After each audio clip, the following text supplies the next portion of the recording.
नमस्कार, welcome to my channel Mukta home science classes. आज हम एनीमिया के बारे में बात करेंगे। एनीमिया क्या है? ठीक है। ब्लड में हीमोग्लोबिन की कमी के कारण एनीमिया रोग हो जाता है।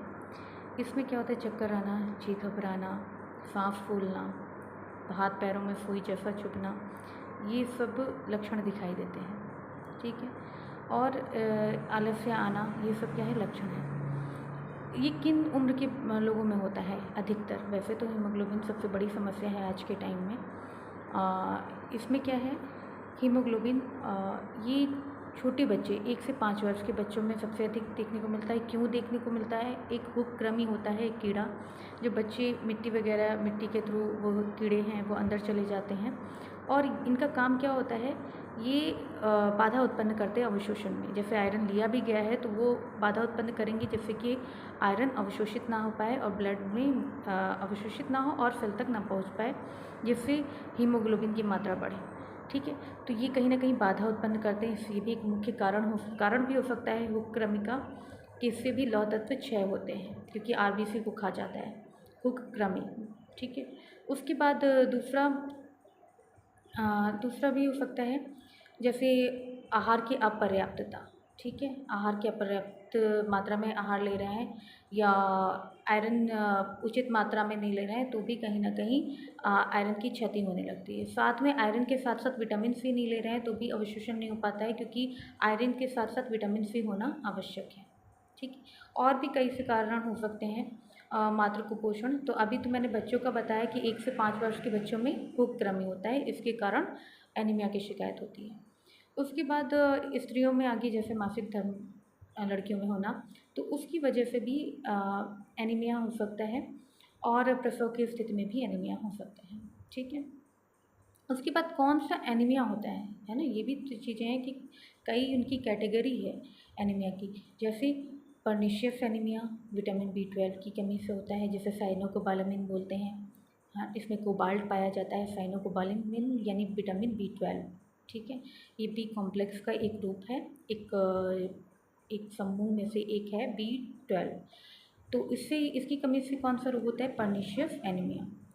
विटामिन B6 जिसे पायरिडॉक्सिन बोलते हैं, और ये भी बी कॉम्प्लेक्स का ही है, B6, B9 एंड B12। तो B6 इसे बोलते हैं, B6 को पायरिडॉक्सिन। तो पायरिडॉक्सिन की कमी से माइक्रोसिटिक एनीमिया होता है। दूसरा है B9 यानी फॉलिक एसिड, इसकी कमी से बॉडी में इसकी कमी हो जाती है तो मेगलोब्लास्टिक एनीमिया होता है। तीसरा है B12 विटामिन B12 यानी साइनोकोबालामिन, इसकी कमी से पर्निशियस एनीमिया होता है। उसके बाद आयरन की कमी हो जाती है बॉडी में तो हाइपोक्रोमिक माइक्रोसिटिक एनीमिया होता है। तो इस 4 तरह की एनीमिया देखने को मिलती है। अब ये पता कैसे चलेगा कि कौन सा एनीमिया है हमारे अंदर, किस तरह की आयरन की कमी है कि फॉलिक एसिड की कमी है कि क्या है? इसके लिए हिस्टामिन नामक एक टेस्ट होता है, हिस्टामिन।